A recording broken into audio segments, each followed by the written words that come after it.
Howdy, howdy. We are live on a Friday night. I made it back from the Star Trek cruise. I'm still alive. I'm on land, and I'm with Dave, and we got a fun show tonight. So, Dave, I think we already have some people in the audience checking us out. So, what do you say? You ready to get the show started? Let's dive in, man. I'm Fatheree, This is Dave. and this is Tex-Trek.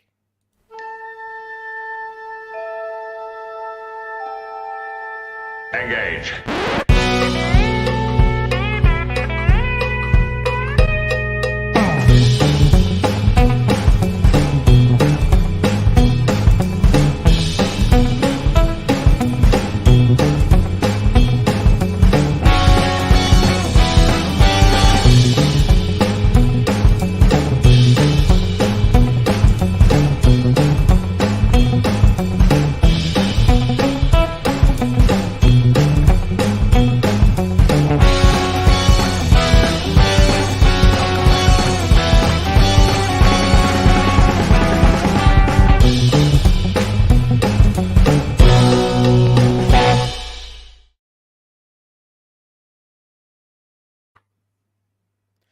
Welcome back aboard the Starship Texas for the 276th installment of the Tex-Trek podcast, the home of Star Trek fandom from deep in the heart of Texas, where we take a deep look at Star Trek, old and new. And tonight we are talking with Star Trek author David Mack, who just had a new book, Star Trek Picard Firewall, released this week. And Dave, this is a first for us. We've never actually talked to a Star Trek author. We've talked about the books. We've never talked to someone who's written one.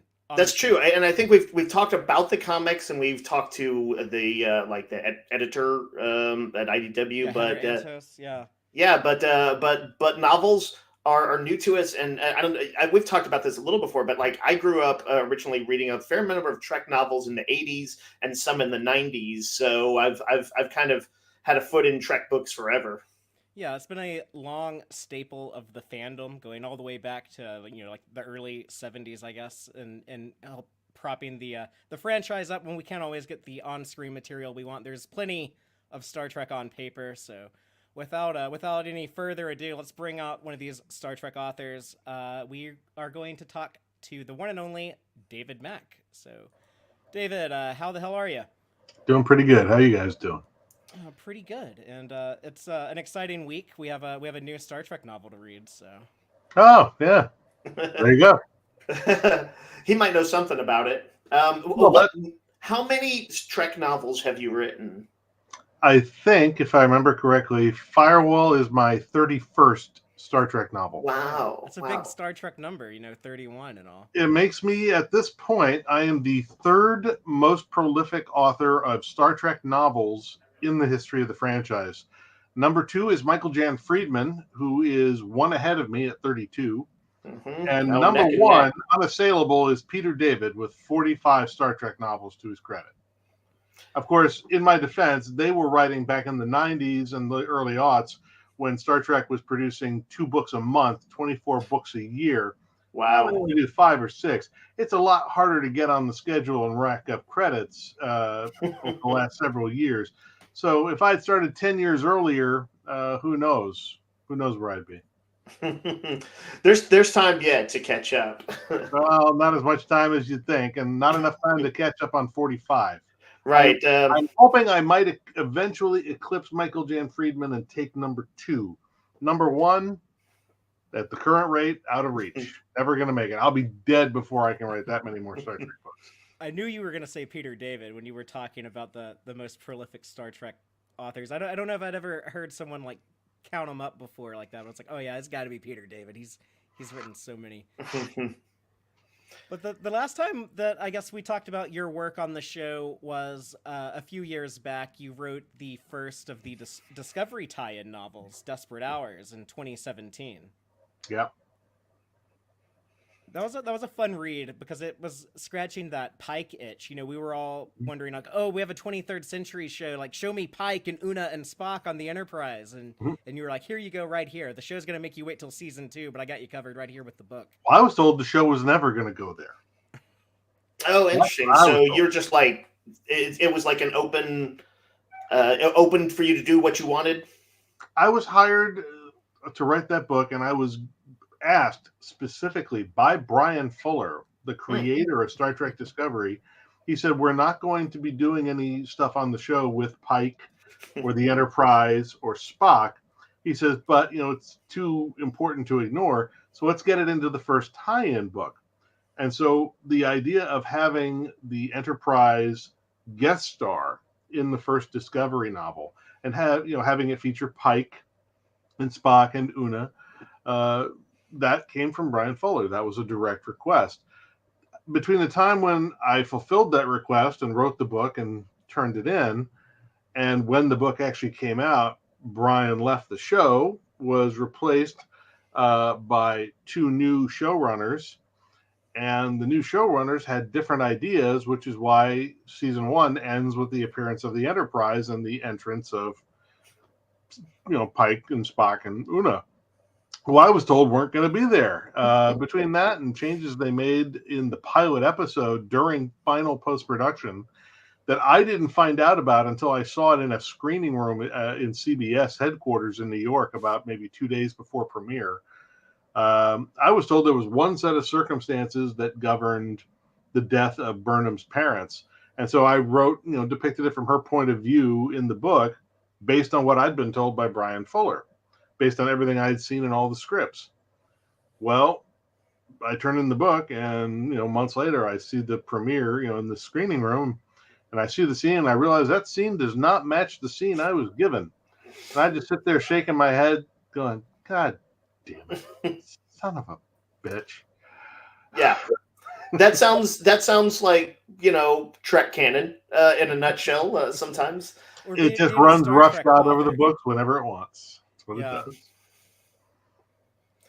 What just in general, like before we dive in, like into kind of more specifics on Firewall, I think that people in the fandom, it's it feels like a dream come true to imagine writing Trek novels, but of course it's got its own pressures and complications and all the stuff like you were just talking about. What's how do you manage that? Is it are you is it a lot of juggling? There you go. That's the solution. Dr. McCoy style. Oh, yeah. McCoy, my idol from a very early age. There you go. Is that right? No, it's actually Spock, but I drink like McCoy. Actually, somewhat related. We always like to ask, what's your entry point? Anybody we talk to who is a professional with Trek in any capacity, where their entry point into the fandom was, or what their first Star Trek experiences were. Well, look at the color of my beard and take a guess. Were you there for OG? I wasn't there when it first aired. I was born as it was ending. I was born in 1969. Mm-hmm. But I was there for the moon landing. I don't remember it, but I was there. Not on the moon, I mean, just on Earth. But no, I grew up watching Star Trek, the original series, in its original syndicated reruns through the early 70s. And I remember it being a really big deal when, Star Trek the Motion Picture came out in 1979. So Star Trek was my first love fandom, imprinted on it from a very young age.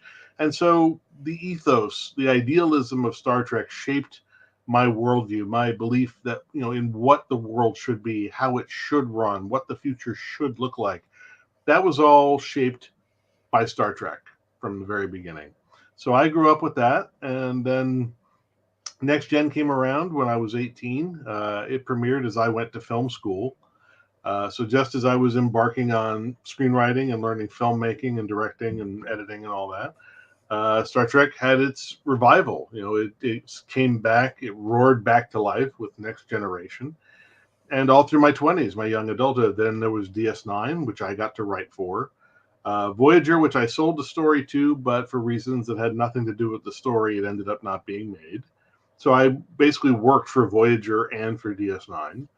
And then after that, I just sort of transitioned into working for the books around the year 2000. So around the 90s, I was working for the shows.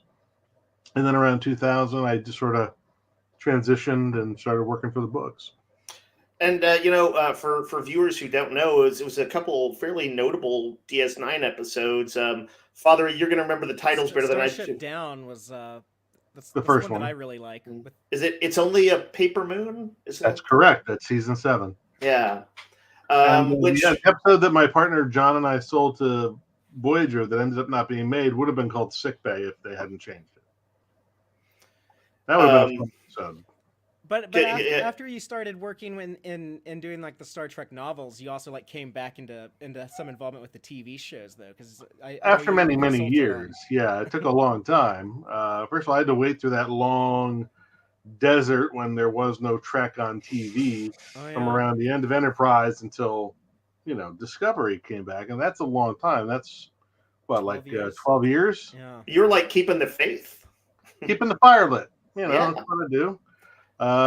So I like to I have my buddy John likes to joke that I should have been a novelist all along. I like to say even now, well, I'm just doing this until I can get a TV writing gig. But yeah, I ended up when Discovery rolled around. Since I was writing the first book, I was in the loop on all the scripts, the story development, all the plans, all the graphic design. So I was seeing everything. I was in the loop on all this stuff. And through my friend Kirsten Beyer, I had the opportunity to send back feedback. So I was essentially an uncredited, unpaid consultant on Discovery Season 1. And you would be shocked to find out just how much of my stuff got used, how much made it on screen, how much is still there. That came from me sending it to Kirsten and Kirsten walking it into the room. So it's fun. Like a lot of that is very cool. Although being paid is usually cool too. I would have loved to have had the money. Yeah. Fatheree, what were you saying? Kayla Detmer's name, like that came from your book. And now, like, it's funny, the other day I was talking about Discovery Season 5 with someone, and they were so worried about Detmer. They were saying like, "Oh, Detmer doesn't show up in that latest trailer at all. Like, I hope she's okay. I hope she survives the season." And it's like, it's interesting. It's like, well, when they were making the show, they didn't even have like a backstory or anything. They didn't even have like a name for that character. Helm officer. Yeah. Yeah. Wow. And I had to go in and explain. I'm like, look, guys, that's fine for you while you're in development, but I have to start writing a novel. And unlike film, which has an exterior omniscient viewpoint, a neutral exterior sort of perception of the events, novels are written through the perceptions of characters. They are written with a subjective viewpoint. And these are people who serve together. They know each other. They know one another's names. They are friends. They are colleagues. They are not going to think of each other as helm officer and weapons officer. This is going to be your friend, Lieutenant so-and-so. So I said, these people need to have names. They need to have backstories. There needs to be something more about them than just a job description. So can I give these people names? What can I make up about them? And what they told me was, they said, well, we've already done preliminary casting, although they haven't been named yet. They sent me the actors' headshots. They said, this is the actor cast for this role. This actor will be sitting here at this station. This actor's over here. This actor's going to be, in the Daft Punk helmet. This one's going to be here. This one's going to be there. So I went through and I just started giving them names. And I wrote up a page of backstory, a little bit about where they come from, what they're interested in. If they have some secret pain that they hide or some secret hobby that they love or whatever. And just to give them a little bit of humanity, that there was something to hang a hat on, something that you could either have informing subtext or, just anything that you might just come up at a moment. So I developed all that, sent it to Kirsten for her approval. She got it approved by the showrunners. And then she asked the showrunners, could we share this with the actors? And the showrunner said, yeah, why not? As long as the director doesn't, object. So Kirsten got permission from the director, showed it to the actors, said, all right, your name is Kayla Detmer. And here's some background on who you are and where you're from and what you like. And, and your name is Troy, and they said Januzzi, and it's supposed to be Januzzi, but nobody there knows how to pronounce Italian names for some reason. They don't know why. So they took what should have been Januzzi and turned it into Januzzi. I still don't know why. And so on and so forth. They changed a few. They wanted somebody else to have sort of a more white bread name over here. And I was like, all right, fine, well, whatever. But Cameron Gant made it in, and I named the Daft Punk officer. I think I named her Narwani after a science fiction book editor who works here in New York. And so I gave all these characters names, histories, lives, relationships, interests. And this is something that an actor, even if it doesn't come up in the scene, in their head, it allows them to say, all right, I know who this person is. It allows them to step into the role and inhabit it and have it fleshed out. Suddenly, it's not just a job description and pushing buttons. Now the person has a name, a backstory. They know, like one of the guys knew his character, loves sailing on open water, that this is a guy who comes from, basically running he knows how to sail a catamaran. It tells him something about the guy he's playing, and he can have that in his head, informing his choices as an actor while he's working on set, without it interfering in anything he's doing. Actors just love to be able to do shit like that because it helps them find the humanity of the person they're playing. Yeah, that's so much more than just like a name or a namelessness. A job description, tactical officer. Yeah.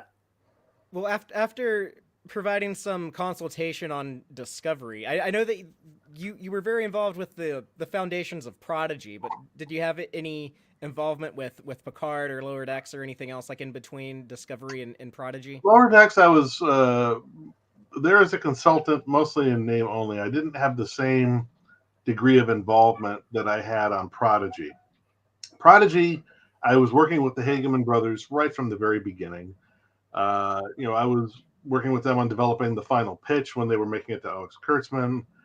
A lot of the stuff I suggested, helped inform some of the choices that they made. Like they liked some of the stuff I suggested, and it got folded into the show concept. And so I had a lot of influence behind the scenes on some of the choices at Prodigy. Whereas at Lower Decks, by the time I saw the scripts, they'd already gone through network approval. And usually at that point, you're not supposed to be messing with the scripts unless there's something really, really serious. So it was pretty clear that they really did not want my input at Lower Decks. For some reason, they got strong-armed into hiring me, and they didn't seem to really enjoy it. So I only worked one season there, and I only worked one season at Prodigy because their budget got cut heavily for season 2. And there was just no way to keep me on. They cut like half the writer's room, and they cut me and a couple other people. Well, they tried to cut the show. They tried to cut the show. They tried to cut the show, but the show will not die because it's just too damn good. It really is. And then as far as Picard, funny story there. Picard is one of those things where I was, virtually in the room. I was on the call, and a lot of other people were physically in a big room at one of the secret hideout offices, I think in Santa Monica. We were doing a big creative story meeting. This would have been back in like December of 2018, I think. And they were talking about trying to get, what's his name, Patrick Stewart back in the fold. And he was saying he didn't want to do the same old thing or this or that. But he'd done an interview in Vanity Fair saying if he was going to come back to Star Trek, it would have to be for something big, something epic that would involve all the crews. There would have to be huge stakes and this and that. And he made it sound like he wanted some big epic adventure thing. And I brought that up in the meeting when they were talking about how do we get Patrick Stewart to come back on board. I said, it sounds like, what he's describing sounds like my Star Trek Destiny trilogy. I said, it sounds like that's what he wants to do, even if he doesn't know it. And they said, what is it? And I said, it's 3 books I wrote back in 2008. It's the final end-all, be-all showdown between the Federation and the Borg. 2 civilizations enter, only 1 civilization leaves. It's the alpha and omega of the Borg. You see how they were made, and you see how they end. And at the heart of it all is, all these different timey-wimey stories that interweave, and it's multi-crossover. You've got DS9, you got TNG, you got Enterprise-era stuff. They were like, okay, that sounds complicated, but it also sounds really cool. You and Kirsten work on that. So I got teamed up with Kirsten Beyer, and you'll see that there were, they were registering TV series trademarks around the time, and one of them was Star Trek Destiny. Mm-hmm. I remember when that happened. It was because of that meeting. And then I got put through the paces. At Kirsten's request, I was doing beat sheets. I spent like 2 or 3 months working with her, trying to figure out how we were going to boil down this complex trilogy into 8 to 10 episodes of television. Because they were talking about just doing it as like a one and done. Because at that time they thought Stewart didn't want to sign on for multiple seasons. They thought they'd be lucky to get him for 8 or 10 episodes, period. They had no idea that you'd get him for 3 seasons. If they'd known that, it would have changed the whole equation. But what happened was we were working on that, and I guess the general premise was pitched to him, and he balked. He was saying this thing about how he didn't want to be back in a Starfleet uniform, and he didn't want to be back on a bridge, and he didn't just want it to be a TNG reunion, and this and that and the other thing. And he wanted something totally different, but he didn't know what he wanted.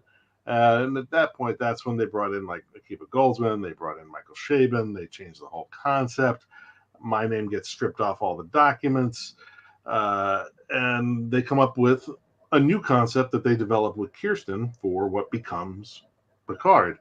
And ironically, by the time they get to the 3rd season of Picard, with the exception for the fact that they did manage to avoid, he did not get back in the uniform. He was very clear about not wanting to be back in uniform, but he was back on the bridge of the Enterprise, wasn't he? And it was a TNG season 8 reunion, wasn't it? And it was a big adventure. And what did it involve? It involved a freaking Borg. So I'm not saying, that maybe I'm just saying. That's some bittersweetness there, yeah. Oh, I can live with that a lot easier than I can live with season 2 of Discovery. But you remember season 2 of Discovery, right? Yeah, that was the Pike and Una and Spock season. Oh, right. What was the big bad? Was that the Red Angel? Red thing? Angel. That No, Red Angel was season 1. They have the Red Angel in season 2. What was the big bad they had to fight? The control. The control from Section 31. Right. Where did that come from? That was in the books. That was was it actually? Who wrote that? Was that Peter David? It was not. Oh no. That was a David Mack. Oh, the other David, right? Yes, indeed. Oh. Yeah, so it is not just all fun and games of just getting to write every Star Trek thing you want, and you just are magically in charge of Star Trek. No, it doesn't Yeah, I forgot about the control stuff was taken from the novels, but I'm not surprised you didn't. Yeah. Well, let's talk about a different show then. Let's talk about Picard instead of Discovery. But with Firewall, it felt like you were given both like a lot of freedom, but also like a lot of obligation to explain the Fenris Rangers, since the shows bring them up, but then never explain anything at all other than the name, I guess. Yeah, I mean, they had their ideas about them. They just never really got a chance to explore them on the show. I think that they were sort of picturing them as like these wandering, roving bands, like almost like Robin Hood in the 24th or 25th century. The 25th century equivalent of a Robin Hood gang. Except instead of Sherwood Forest, you've got, whatever sector of space they're mucking about in. And so I was told, like, how would you like to do the story of how, when, where, and why Seven joins the Fenris Rangers? I said, would I? In fact, the first time those episodes aired, I think it was either Absolute Candor, which is, I believe, Picard Season 1, Ep 4. Mm-hmm. It was either during that or during Stardust City Rag, the following episode. During one of those, as soon as they established the existence of this thing called the Fenris Rangers, I paused the episode, pick up my phone, email my editor, and say, I would like to write a Fenris Rangers novel. And she wrote back, yeah, you and everybody else. She said, nobody's writing Fenris Ranger novel right now. The show doesn't know yet what they want to do with them. They may want to do more. They haven't decided. Until then, we have to stay hands off. I'm like, oh, okay, fine, I'll wait. And I waited 2 years, and then finally Picard is done. And they come back to me and they say, okay, the Picard is wrapped up. They haven't really done anything more with Fenris Rangers. And the folks at Secret Hideout are of the opinion that they're not likely to do anything significant with Fenris Rangers in the immediate future. We have been given a green light. Would you like to write the book? I said, sure. And so that was the mandate. It was tell the story of how, when, where, and why Seven goes from, coming home with the Voyager crew. Why does she end up with the Rangers, and how does it happen? And so for that, I looked to what little information we'd been given in canon. And she only says a few bits about it ever. I think a couple things in season 1, a few things maybe in season 2 or 3. And her lines come down to something simple like, I came back, tried to get into Starfleet. They said no. Janeway even threatened to resign over it. That didn't move them. So I went full Ranger. And that's how she puts it. This, so that. They tried to do this. Janeway pushed. They said no. I said, screw you. I went full Ranger. I'm like, okay, so there seems to be a causal relationship here. This wasn't like they said no, and then I dithered about for 5 years and then joined the Rangers. It was, no, they said, no, we don't want you. And I said, well, then screw you. And somehow I ended up in the Rangers. So I was like, okay, so there's clearly a connection between these events. And then I looked at what else we sort of knew about the Federation at that time. And I'm like, okay, so in 2378, when Voyager comes home, it's only 5 years after first contact. And the Federation is, well, a little touchy. I mean, they've, within the last 5 years, the Borg collective has walked right up to Earth and knocked and nearly blew the planet away. So people are a little touchy about the Borg. And Starfleet is a little touchy in particular about 7 of 9 when she's being put forth for a Starfleet commission or maybe a place at Starfleet Academy. They're looking at her disciplinary record on Voyager for the 4 years when she was traveling with them. There are at least 3 separate incidents where she used force to take control of the ship and tried to hand them over to the Borg Collective, or at least hand herself back. There is plenty of reason between that and other assaults she made on the Voyager crew. She was a discipline problem and a post-traumatic stress, poster child, if ever there was one. There's a lot of reasons to be concerned. And what concerns the Federation government is when, they say, well, we're going to have to revive her records. We thought she was dead. Here you go. Here's your ID. You're Annika Hansen. And she says, no, I'm 7 of 9. 7 of 9 is a Borg designation. You tell the Federation, yeah, my chosen name is that of your sworn mortal enemy.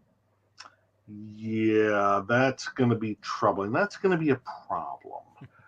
Between that and you've got Borg implants on your face and your blood is full of nanoprobes, you're effectively a superhuman killing machine walking around. You could assimilate our technology, assimilate our ships.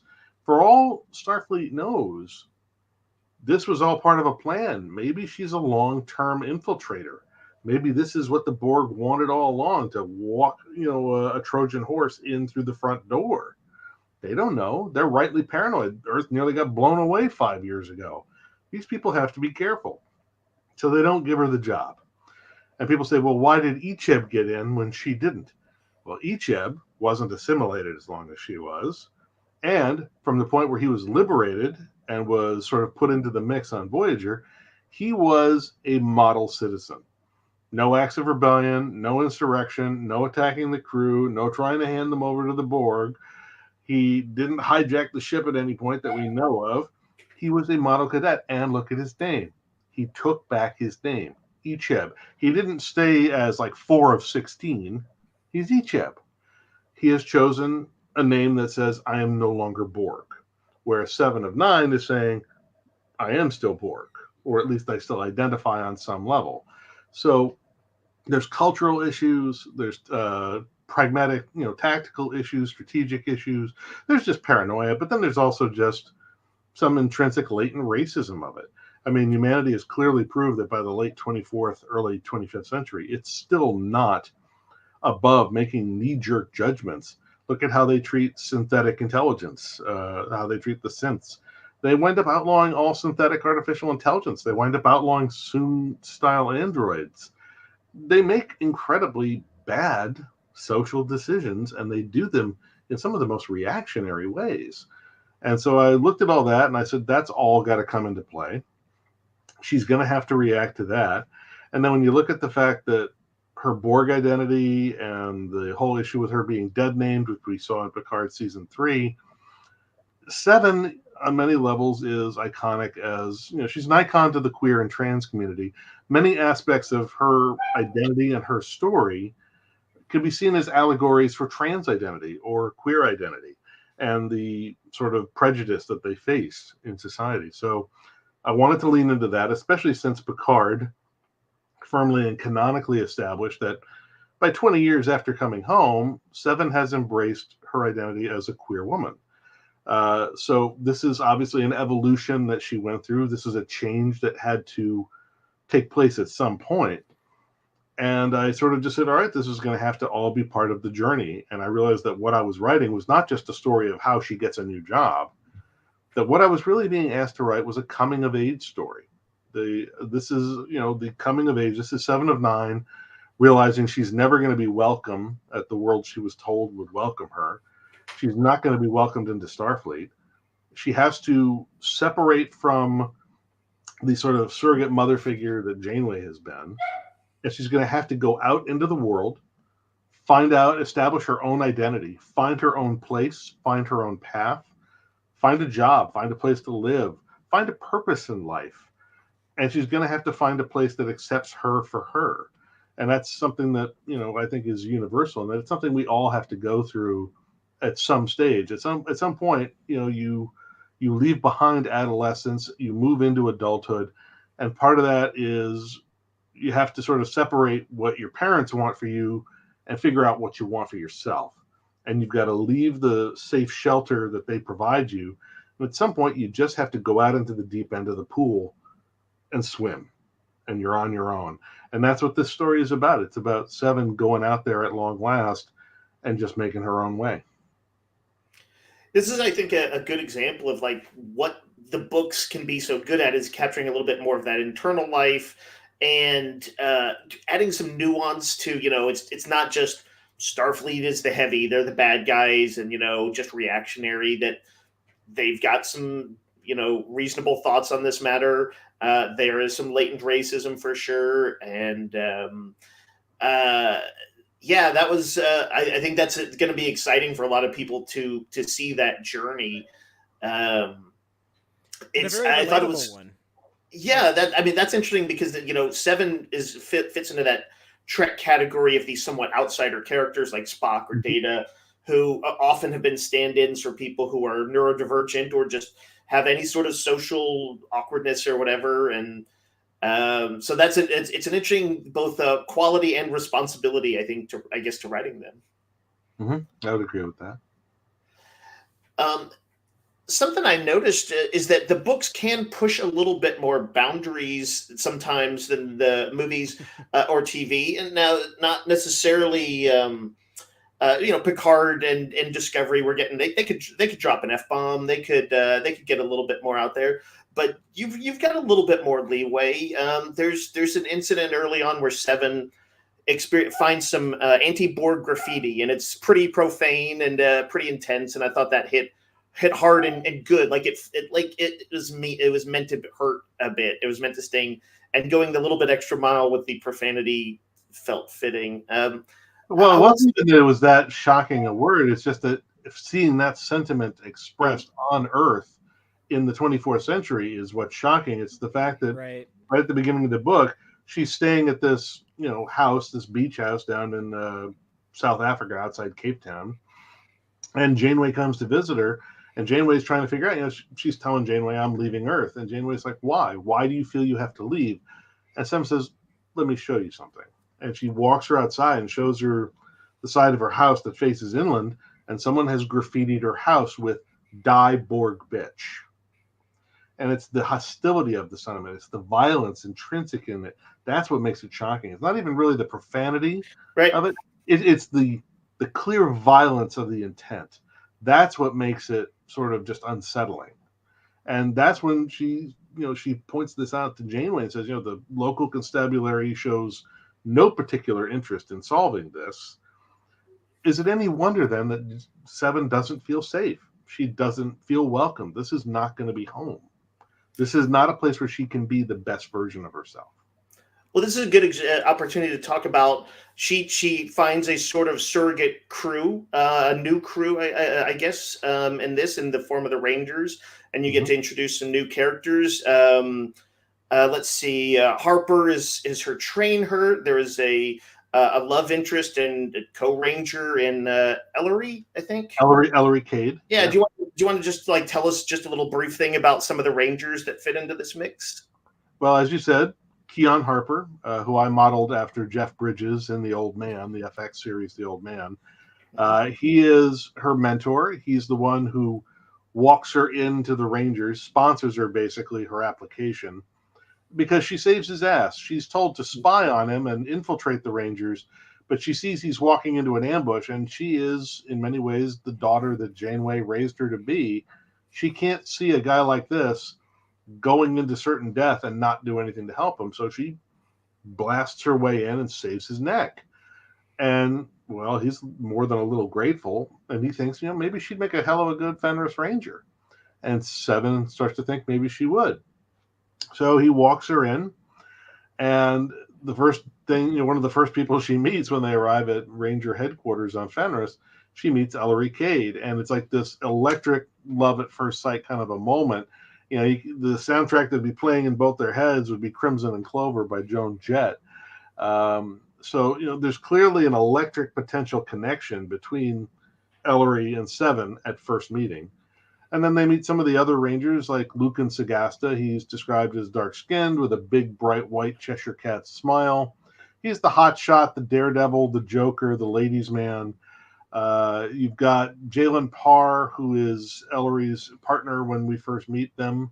He's Bajoran. He's sort of a good, reliable, stand-up guy. You've got a half Cardassian woman, I believe, named Rana. And then there's a few others. There's Spears, who is kind of just a good go-getter. I based him on the character of Spears in Band of Brothers. She basically gets this whole little troop of Fenris Rangers, and it becomes her newfound family. Because what happens in life, very often, psychologists have shown that you go out and you either set up a family unit that resembles the one you grew up with if you liked it, and if you hated it, you find a family unit or you create a family unit that is different. Well, Seven had acclimated to her found family unit on Voyager. She liked it. She liked the emotional safety net that it gave her. But when they came back to Earth, everybody scattered. Janeway gets promoted to an admiralty position. She's the only one that stays involved in Seven's life. Tom and B'Elanna go off to have their kid. The Doctor goes off on his speaking tour about holographic sentient rights. Harry finally gets his long-delayed promotion and gets a starship posting. Tuvok gets a position in Starfleet, security, and so on and so forth. And then the thing that breaks her up with Chakotay is that at the same time, the Federation won't make her a citizen and Starfleet won't let her in.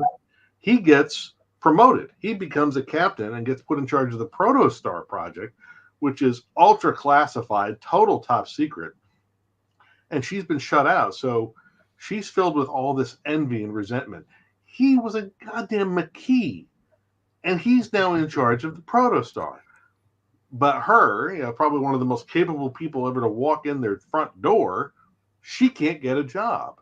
And all this toxicity builds up. She's got, envy, resentment, justifiable anger. And even though it's not his fault, as she describes it in the book, this anger and this resentment and the envy causes her to self-sabotage that relationship, and she torpedoes it, which is basically it breaks them up because she can't take that he's gotten this fantastic assignment while she's being shut out and treated like a pariah. It's one of those things where obviously they're operating in two different circles of life, and they're just not going to be able to be together anymore. And she's just pissed about it. She's just pissed. And rightfully so. Well, she recreates that family unit when she gets to the Rangers. Instead of a surrogate mother figure like she had in Janeway, she now has Harper, her training officer, mentor, whatever you want to call him. Well, he becomes like a surrogate father figure to her. And then, there's even a line late in the book when she's talking with Ellery and trying to explain, why she, still thinks that someday Starfleet will come around and do the right thing. She's explaining that these people were like family to her. And Ellery tries to explain, well, you've got a new family. You have hundreds of new brothers and sisters on Fenris who are waiting to welcome you home right now as you are, as the person you are. you shouldn't have to wait your whole life to be validated by Starfleet and the Federation. If they're not going to treat you with respect, if they're not going to welcome you as the person you are and value you for you, well, then why are you spending so much energy on them when we're willing to welcome you as you are right now? And that's the argument that eventually sways Seven. And it's not like the Fenris Rangers; they're kind of upper ranks. They have some concerns about bringing in a Borg too, but they're, the mainstay of their force is just pretty instantly accepting of her. That made for some fun tension, by the way, with Harper having the condition of, okay, if you're going to bring in this Borg into the Rangers, you have to keep an eye on her, and if she gets Borgy, it's going to be up to you to drop her, So that was kind of some fun tension. Yeah, but he's also, at some point, like after that, he gets to sort of point out, he's like, she's put her ass on the line more times than I can count. She's only been here, 5 days? She saved my ass on this planet. She saved Ellery here. She saved somebody else here. She's like, she puts her ass on the line repeatedly to save complete strangers. Correct me if I'm wrong. Isn't that our entire job description? And they have to sort of look at him and go, yeah. As you're describing that, I'm picturing Jeff Bridges playing Harper, like giving that speech. I picture the actor as the character now. I wrote all his dialogue within my head. Jeff Bridges doing the line delivery, and it was just a joy. I picture him as Harper, and for the love interest of Ellery Cade, I picture Jessica Henwick, who you might remember as Colleen Wing in Iron Fist. Oh, okay. Oh. Bugs, the girl with blue hair in Matrix Resurrections, or yeah. I love Jessica Henwick. She has this sort of effervescent, slightly awkward, goofy charm, and even though she's a complete knockout, she somehow still manages to play like the slightly weird, off-kilter girl next door. I don't know how she does it, but it's just the most charming damn thing in the world. Sort of related to other media, I saw that you had put together a playlist to accompany it, that where you've got some songs that are like pop songs with lyrics and some instrumental for action scenes and or other dramatic tension. Is music kind of a part of your process? Do you listen while you're writing? Is that big part of the process? I use it to either get into the right headspace and stay in the right headspace, depending on what I'm writing. If I'm writing Trek and I'm writing a particular series, if I'm writing in the original series era, I might listen to my collection of original series music. Also, if I'm listening to, if I'm writing a Vanguard story, which is set in that era, I'll listen to that. If I'm working in movie era, I've got the movie soundtracks. I've got show soundtracks for TNG, DS9, Voyager. Then I've got the new ones. I've got some of the Picard soundtrack. I've got Discovery. So I collect all those. Then I collect movie soundtracks. And if I'm writing a big action sequence or I'm trying to conceptualize an action sequence for a book, often what I'll do is I'll buy some new movie soundtracks by composers I know I like. People like Christopher Lennertz, who did the Lost in Space soundtracks for Netflix. Lauren Balfe, who has done the music for the last few Mission Impossible movies, as well as the His Dark Materials series for HBO. And I'll just listen to that and I'll find a particularly evocative piece of music. And in my head, I can separate it from what it was used for on TV. And I will now choreograph and build new action sequences using the music as a guide. And then I can get that onto paper. But what was different about the experience of writing Firewall is that a lot more pop music, particularly punk rock, came into play here. The attitude of the book is very punk, particularly the scenes where Seven is, sort of interacting in the club near the beginning of the story, where she meets a one-night stand and she's finding solace in the mosh pit, but also just sort of finding the key into her headspace. I was finding that a lot of it in the music of an Australian punk band called Amyl and the Sniffers, who are just amazing. The lead vocalist, a woman named Amy Taylor, I believe, she's been described as a human firework, and it's pretty apropos. So the band that's featured in the club in the book is called Amyl's Night Rate, and they're clearly modeled on Amyl and the Sniffers. And so that, and I found like a lot of different pop songs that sort of clued me into where Seven is. Like U2 Running to Stand Still really kind of captures Seven's sense of ennui at the beginning of the story when she's living on Earth and she doesn't see any purpose to staying there. She can't figure out how she's going to, make a life here. And so, lines like, you got to, scream without raising your voice. That's where she is. She has all this pent up rage that she wants to express, and she can't. She's in a place where she can't raise her voice.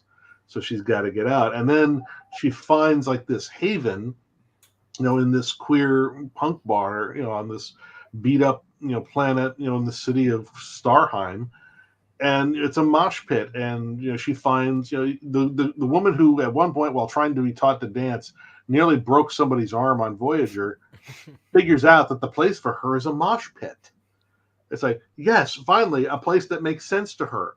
And she realizes the mosh pit is not about hurting people. It's actually a strangely protective environment. It looks violent and chaotic from the outside, but inside, the moshers protect each other. If somebody falls, the other moshers pick them up. They don't step on them.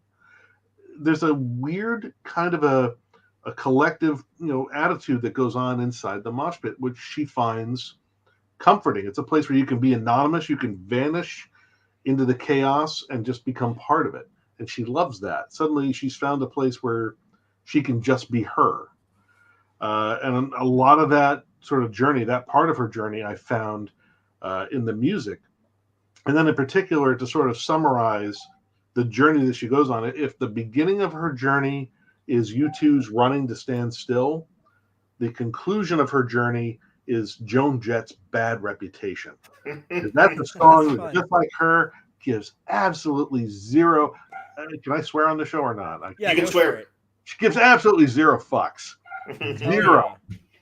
And Bad Reputation is exactly where she is at the end of the story. She's going to live life her way by her code, and she's not going to let anybody shame her for what she irrevocably is. She's not going to let any fucker tell her she doesn't know her own name, and she's not going to let somebody tell her that she has to live by their moral code instead of hers. She is, and if that gives her a bad reputation, so be it. She is Fenris Ranger 7 of 9, and if you don't like it, you can suck it.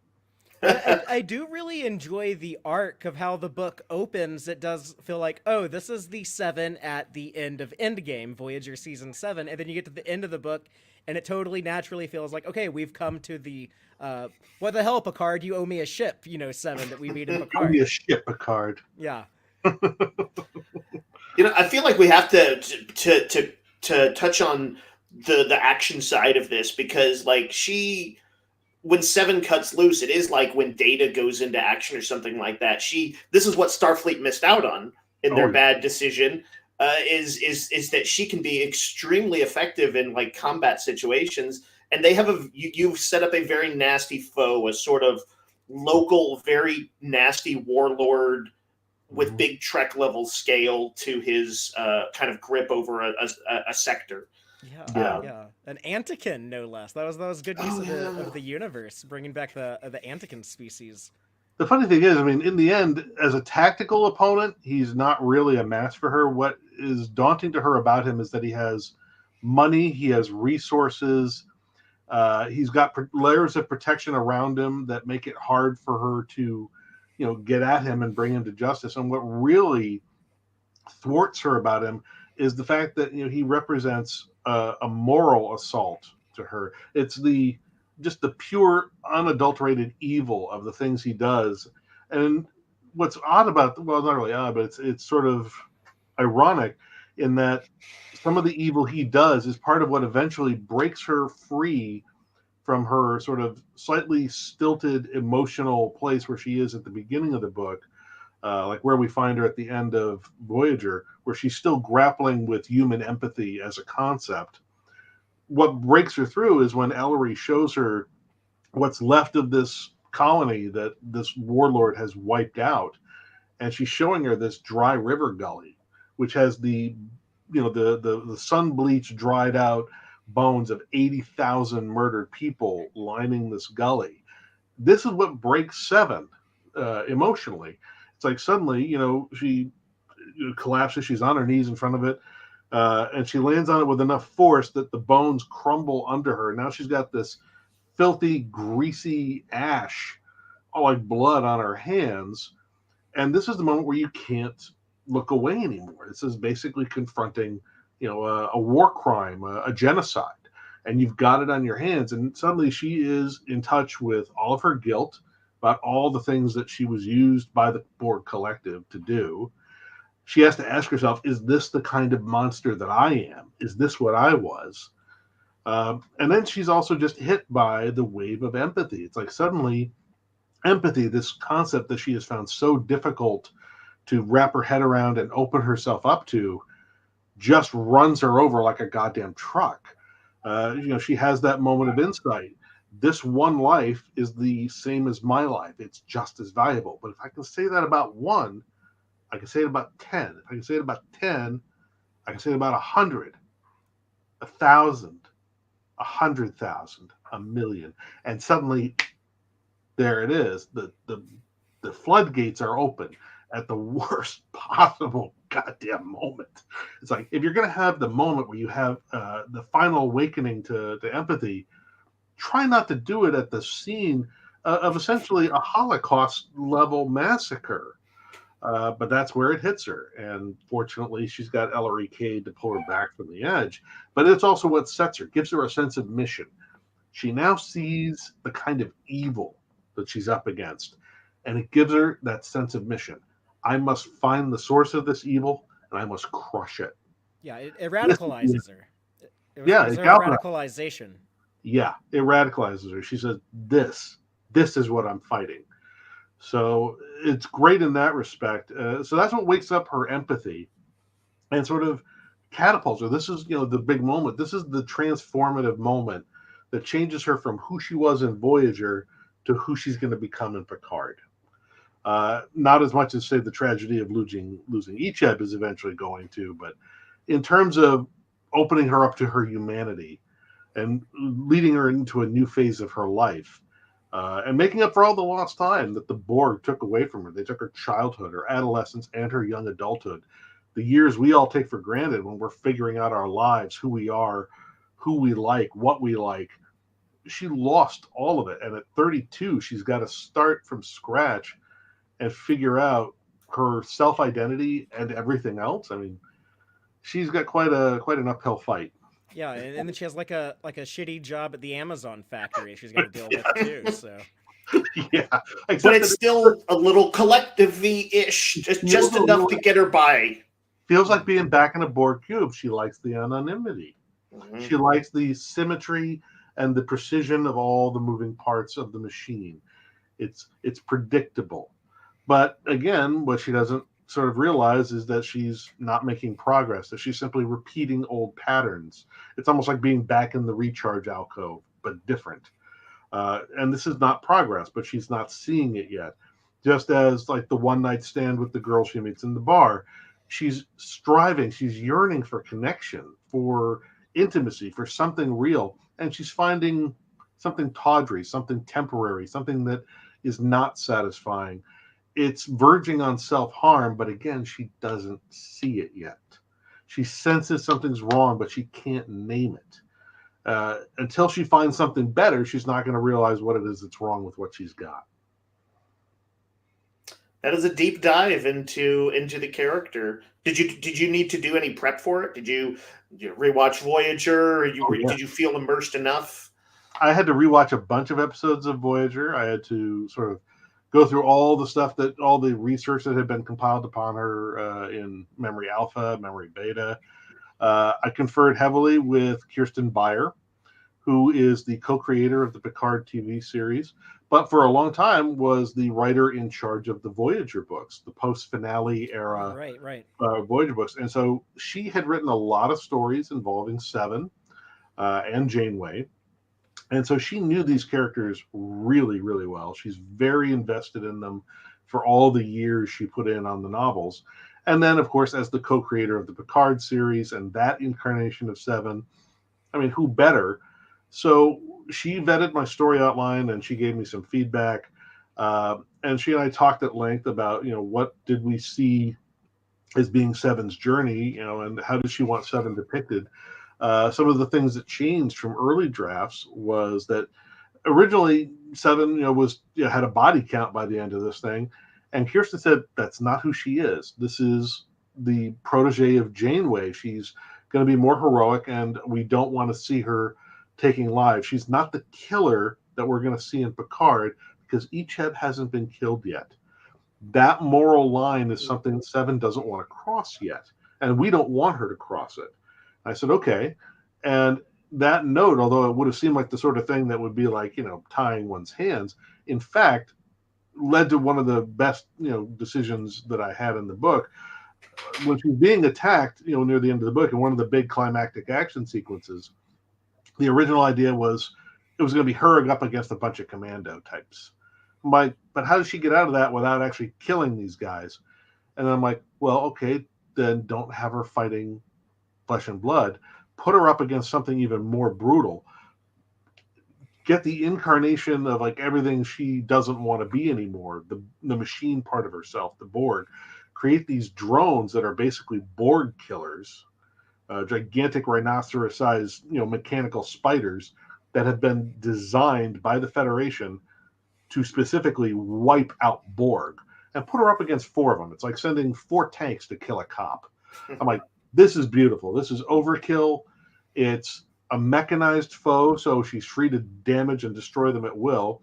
And also by externalizing this foe, this very cold, brutal, mechanical foe, it's everything that she has come to hate about herself externalized, and this is what she's fighting.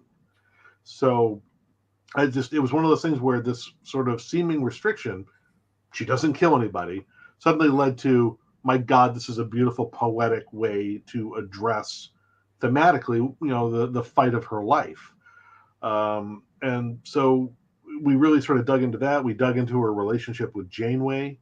And originally there was a lot more more antagonism between her and Janeway, a lot more animosity by Seven towards Starfleet. And again, it was Kirsten who said, no, let's walk that back. She has a very good relationship with Janeway. It wouldn't deteriorate this quickly. And she's not going to sour that heavily on Starfleet that quickly. She should have some resentment, but not total hatred. She's not going to be, totally suddenly anti-Starfleet. I said those are good points. And so what we have is a more nuanced disagreement, a philosophical disagreement between Janeway and Seven. Janeway does not see the Fenris Rangers as a noble calling. She has, because of her Federation background, her Starfleet training, her Starfleet experience, she accepts the Federation's line on the Rangers, which is they're illegitimate, they're basically vigilantes, they can't be trusted, yada, yada, yada. And Seven is saying, no, they're not what you say they are. They're better than that. They can be worked with. And this, basically comes down to a case where, just as, again, most of us find out at some point in life, what you want to do with your life and what your parents want you to do with your life sometimes are not the same thing.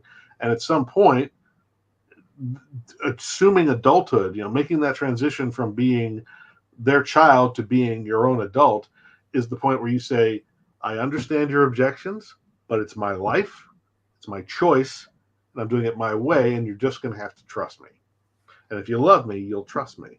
And that's what it comes down to with Janeway and Seven. And finally, Janeway is able to accept that. She's able to say, you're right, I may not like the Rangers, but I do trust you, and I will trust you now. And that's where they leave it, where they have evolved from a hierarchical relationship of a surrogate mother and, say, a surrogate daughter, to where they're now equals who can call each other by their first names. They have now become equals in the playing field of life. And that's, again, part of the coming of age story as you go from being the child to being the adult. That's pretty Star Trek, too. It is. And I really enjoyed those scenes between the two of them. The voices really came through. It felt like the characters from the shows. There's some other familiar faces from Star Trek shows that pop up in the book. A few Prodigy characters pop in. I was excited by some of the DS9 characters too, and we love Prodigy here. But yes, a certain rival of Cisco's has an appearance, and I was very excited about that one. Is very much in character. From A rival of Cisco. Yes, the maybe a Vulcan sporting rival. Solok. Solok, I think. Oh yeah, the baseball Vulcan, guy, the the Vulcan Vulcan. captain. Yes, Yeah. yes. Yeah. Yeah, I brought him back. Yeah, you're right. That is I forgot, but you're right. That is where I got him. That is a deep cut. Yeah, I And was he's very still a excited. prick, so still very much in character. Very much a prick, but he's a prick who can justify his prickiness.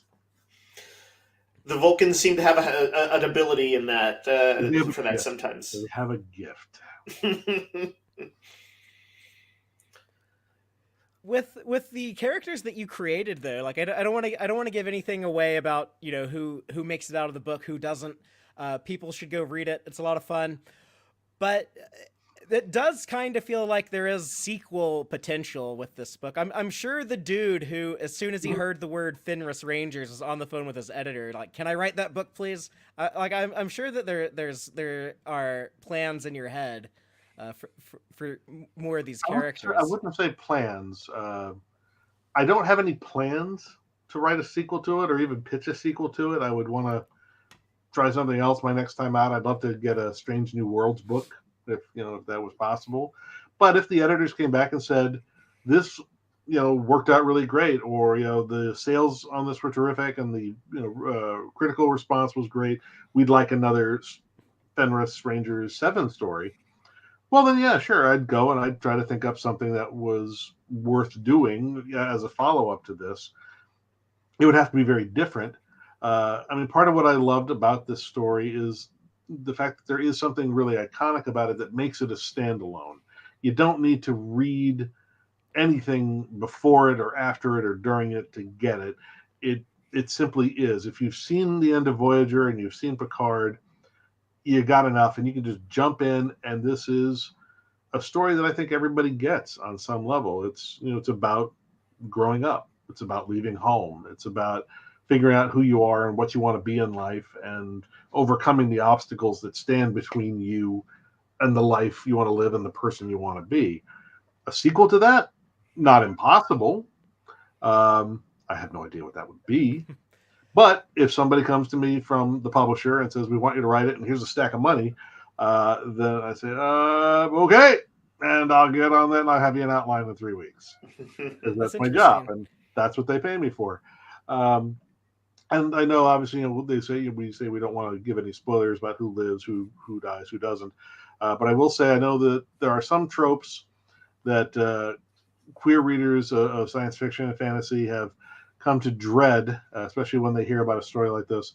One is called "Bury Your Gaze," where you introduce the queer characters and then they just all seem to wind up dead by the end of the story. That does not happen here. There is no "Bury Your Gaze." There's another particularly annoying trope where the interesting, fun sidekick character of color is always the one who has to die to show that the situation is serious. No, not here, not this time. We do not kill Luke and Sagasta. He is the cool sidekick character of color. He's awesome, and he lives. He comes through pretty much unscathed. I'll tell you that right now, because that's the kind of book it is. And you're going to get to a moment in the book, I'm not going to tell you which one or where it is, and you're going to say, "Mack, you son of a bitch, you lied to me. You said you weren't going to do this.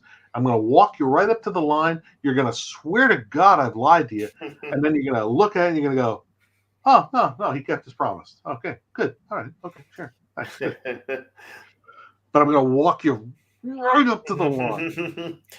Well, just as Seven of the Rangers subvert Starfleet expectations a little bit, you got to subvert reader expectations. Yeah. But also, I have to understand that there are certain tropes that are hurtful to the community and which had no place here. And the other thing too is you go to all this trouble to have the queer characters find a love interest, and somehow they always wind up with some tragic story that ruins it by the end. Again, at the risk of spoiling the story for folks, again, that doesn't happen here. relationships between different characters can end for all sorts of reasons. Not everybody always has to die to end a relationship, although that does seem to happen a lot in Trek. But there are lots of reasons why they can end. But there's also plenty of reasons why they can just keep going. And in this one, the relationship, they get to have their, it's maybe not happily ever after, but they definitely get happy for now. Yeah. Happy Yeah, I for like now. that. And I don't think anybody would accuse it of being like pie in the sky or anything, because we see Seven searching and going through her pains and stuff along her path. But yes, I think we're going to all appreciate Trek being more thoughtful and nuanced in its treatment of the queer community, and so I'm hoping the book will find this audience too. So far, the response I've seen from members of the community who have read it and have reviewed it have been very positive.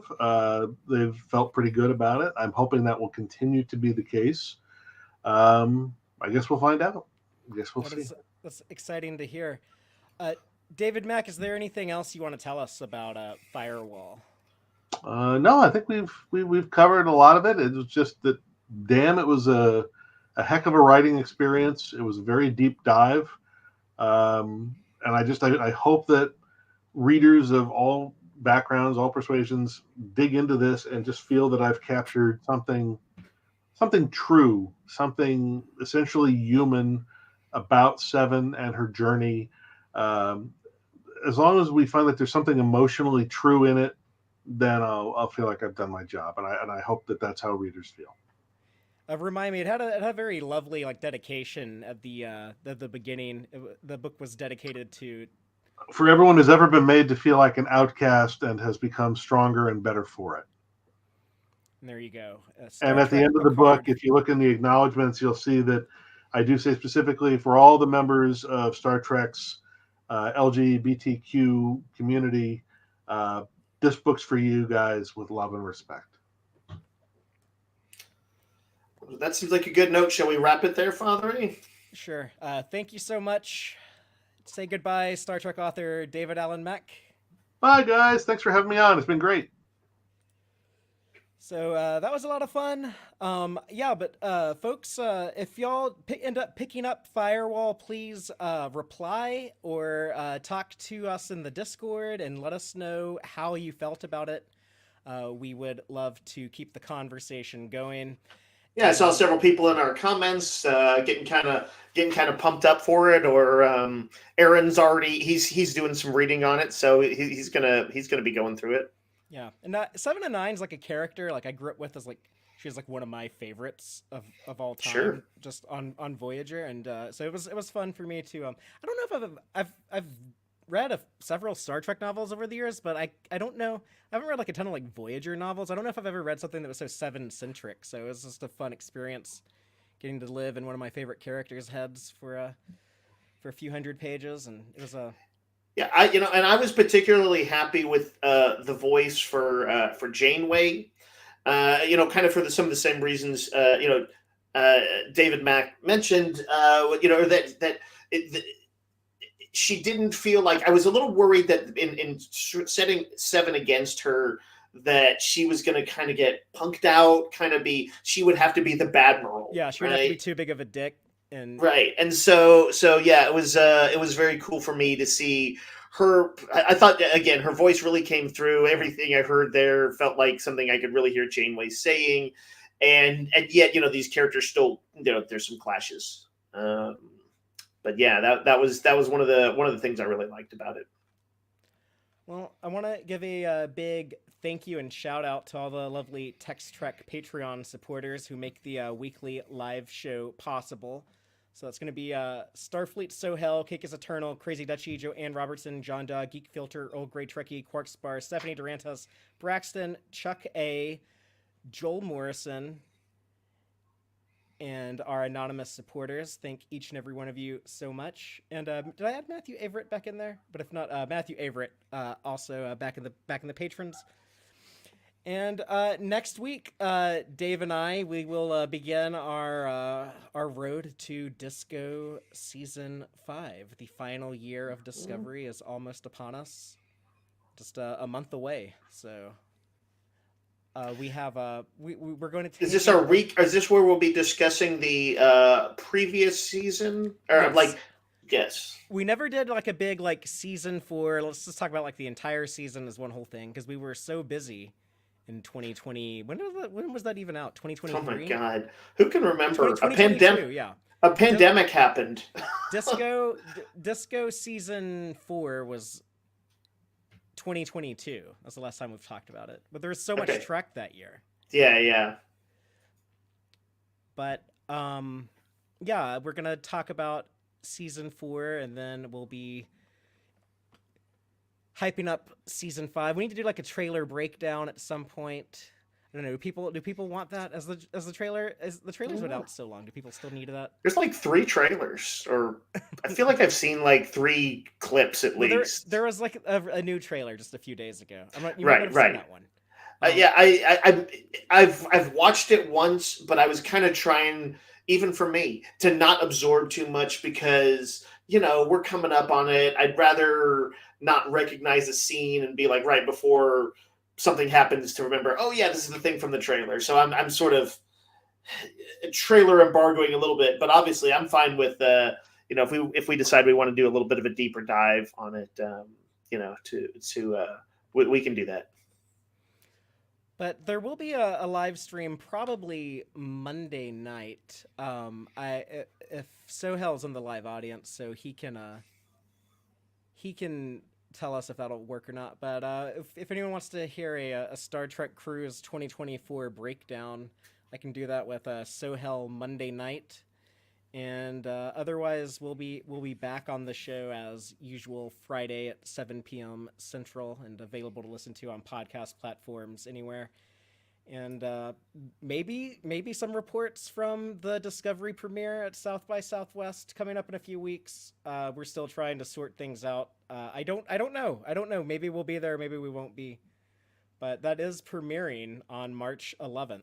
So that's 10 days away from day of recording. So like the day this is out on podcast platforms, it'll be a week away. Right. And Sohel says people are asking for these videos. So I guess there will be a cruise breakdown on Monday, and at some point after that, a final Disco trailer breakdown, and then a look back on Disco season 4 with Dave, me, and we're gonna try to have at least one other person with us. So I'm looking forward to getting back in the Disco headspace, though. Me too. I haven't watched much Discovery lately, just because we haven't been talking about it. So it'll be fun just to. That's one of the cool things with Trek is there's a lot of different flavors of Trek, even within the broad scope of it. And when you've kind of been away from one of them for a little while, you'll find yourself thinking like, I could use a bite of that. That's where I am with Disco. Well, I am going to get back in the Disco chair and say Black Alert, let's fly, and get my Disco rewatch on. So I'm gonna run off and do that. But I hope everyone else has a great rest of your day, and until next time, as always, live long and prosper, y'all.